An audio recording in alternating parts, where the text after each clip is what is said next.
इस video class में Bihar board के कक्षा 8 के अतीत से वर्तमान के अध्याय 6 के सभी प्रश्न उत्तर करने वाले हैं। तो वीडियो को पूरा देखिएगा और वीडियो अच्छा लगे तो वीडियो को लाइक करके चैनल को सब्सक्राइब कर दीजिएगा और इस क्लास का पीडीएफ टेलीग्राम पर मिल जाएगा, जिसका लिंक डिस्क्रिप्शन बॉक्स में है। तो चलिए वीडियो को शुरू करते हैं। अध्याय 6 है अंग्रेजी शासन के खिलाफ संघर्ष 1857 का विद्रोह, जिसका पहला प्रश्न है गतिविधि आप इन अंग्रेज अधिकारियों के कथन को भारतीय सैनिकों के संदर्भ में किस रूप में देखते हैं। तो इसका उत्तर होगा 1856 में अंग्रेज अधिकारी गवर्नर लॉर्ड डलहौजी ने सत्य ही कहा था कि सेना के समाज में जुड़ाव को अनदेखा नहीं करना चाहिए। सेना भी समाज का ही हिस्सा है। यदि भारतीय जनता पर आघात किया जाता है तो सेना भी इससे अप्रभावित नहीं रह सकती, क्योंकि सेना भी समाज का ही एक अभिन्न अंग है, हिस्सा है। सैनिक भी किसी का बाप होता है, भाई, बेटा या पति होता है।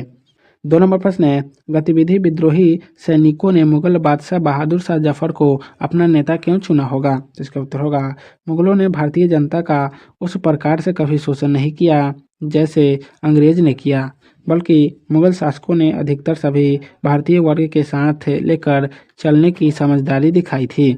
इसलिए विद्रोही सैनिक ने मुगल बादशाह बहादुर शाह जफर को अपना नेता चुना। 3 नंबर प्रश्न है गतिविधि कुंवर सिंह के जीवन की कौन कौन सी बात आपको अच्छी लगी, बताएं। तो इसका उत्तर होगा बाबू कुंवर सिंह ने बुढ़ापे की उम्र में भी विद्रोहियों का साथ दिया। देशभक्ति की भावना उसमें कूट कूट कर भरी हुई थी। उन्होंने वृद्ध अवस्था में भी अंग्रेज से जमकर लोहा लिया। यह बात कुंवर सिंह के जीवन की मुझे सबसे अच्छी लगी।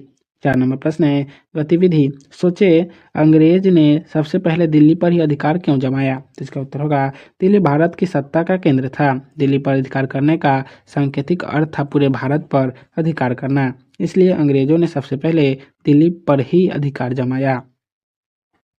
अभ्यास का पहला प्रश्न है सही विकल्पों को चुनें। पहला प्रश्न है 1857 का विद्रोह कहाँ से आरंभ हुआ। तो मेरठ से। 2 नंबर प्रश्न है मंगल पांडे किस छावनी के युवा सिपाही थे। तो बैरकपुर के। 3 नंबर प्रश्न है झांसी में विद्रोह का नेतृत्व किसने किया। तो लक्ष्मीबाई ने। 4 नंबर प्रश्न है कुंवर सिंह कहाँ के जमींदार थे। तो विलायत अली के। 2 नंबर प्रश्न है निम्नलिखित के जोड़े बनाएं। पहला है जगदीशपुर, जगदीशपुर का हो जाएगा कुंवर सिंह। दूसरा है कानपुर, कानपुर का हो जाएगा नाना साहब।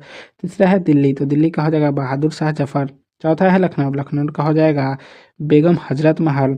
और 5वां है मांझा प्रवास, मांझा प्रवास का हो जाएगा विष्णु भट्ट गोडसे। आइए विचार करें का पहला प्रश्न है जमींदार अंग्रेजी शासन का विरोध क्यों कर रहे थे। तो इसका उत्तर होगा कई जमींदारों की जमींदारी अंग्रेजी शासन की वजह से छिन गई थी। उन्हें उम्मीद थी कि अंग्रेजों के भारत से चले जाने पर उनकी खोई हुई जमींदारी वापस मिल जाएगी, इसलिए वे भी अंग्रेजी शासन का विरोध कर रहे थे। 2 नंबर प्रश्न है सैनिकों में असंतोष के क्या कारण थे। तो इसका उत्तर होगा अंग्रेजी सेना में काम करने वाले भारतीय सिपाही खुश नहीं थे। उन्हें अंग्रेज सिपाहियों की अपेक्षा बहुत कम वेतन मिलता था। वे चाहे कितना भी अच्छा काम करे, उन्हें हवलदार या सूबेदार से ऊंचा पद नहीं दिया जाता था। ये दोनों पद काफ़ी छोटे होते थे। सेना के सारे पद अंग्रेजों के लिए सुरक्षित होते थे। सेना के लिए बनाए गए नियमों से भी वे खफा थे। नए नियमों के अनुसार भारतीय सैनिकों को दूसरे देशों के साथ होने वाले युद्ध के लिए समुद्र पार भी जाना होगा, ऐसा प्रावधान किया गया। यह कानून 1856 में बना था। हिंदू धर्म में उस समय समुद्र पार जाना पाप माना जाता था। 3 नंबर प्रश्न है बहादुर शाह जफर के समर्थन में क्या प्रभाव पड़ा। तो इसका उत्तर होगा बहादुर शाह जफर के समर्थन से विद्रोहियों का मनोबल बढ़ गया। अब मुगल सल्तनत की सत्ता भी सांकेतिक रूप से उनके साथ थी। बहादुर शाह जफर के समर्थन में विद्रोह की ज्वाला और भड़क उठी। 4 नंबर प्रश्न है विद्रोह को दबाने में अंग्रेज क्यों सफल रहे। तो इसका उत्तर होगा विद्रोहियों के पास तलवारें थी और परंपरागत हथियार, जबकि अंग्रेजों के पास शक्तिशाली बंदूकें थी। भला बंदूकों के आगे तलवार की क्या औकात, बंदूक की ताकत तो जितना ही था। फिर अंग्रेजों ने इंग्लैंड से भारी फौज मंगा ली थी जो बंदूक और आधुनिक तोपों से लैस थी। इस कारण अंग्रेज विद्रोह को दबाने में सफल रहे। 5 नंबर प्रश्न है 1857 के विद्रोह में कुंवर सिंह का क्या योगदान रहा। तो इसका उत्तर होगा बाबू कुंवर सिंह ने बिहार और उत्तर प्रदेश में विद्रोह की ज्वाला को भड़का दिया। अंग्रेज ने उससे जगदीशपुर की जमींदारी छीन ली थी। उन्होंने विद्रोहियों का साथ लेकर अपनी जमींदारी वापस पा ली और इस प्रकार से अन्य वैसे जमींदारों और शासकों के लिए प्रेरणा स्रोत बने जिनकी सत्ता अंग्रेज ने छीन ली थी। फिर अन्य नवाब व जमींदार भी अंग्रेज हुकूमत के खिलाफ खुलकर विद्रोह में शामिल हो गए। 6 नंबर प्रश्न है, विद्रोहियों के उद्देश्यों को अपने शब्दों में व्यक्त करें। तो इसका उत्तर होगा, विद्रोही चाहते थे कि भारत से अंग्रेजी शासन का अंत हो जाए। अंग्रेजी मुक्त व्यापार उनका उद्देश्य था। साथ ही वे चाहते थे कि अंग्रेज की बदनीतियों का अंत हो जाए, मुगल सल्तनत के दौर की शांति भारत में लौट जाए। उन्होंने अपने घोषणा पत्र में वादा किया था कि जमींदारों को उनकी छीनी गई जागीर लौटा दी जाएगी, व्यापारियों को सभी वस्तुओं के व्यापार की आज़ादी होगी, भारतीयों को सरकारी सेवा में ऊंचा पद मिलेगा, पंडितों एवं मौलवियों के धर्मों की भी रक्षा का आश्वासन दिया गया, बुनकरों एवं शिल्पकारों को भी सरकारी सहायता का भरोसा दिया गया।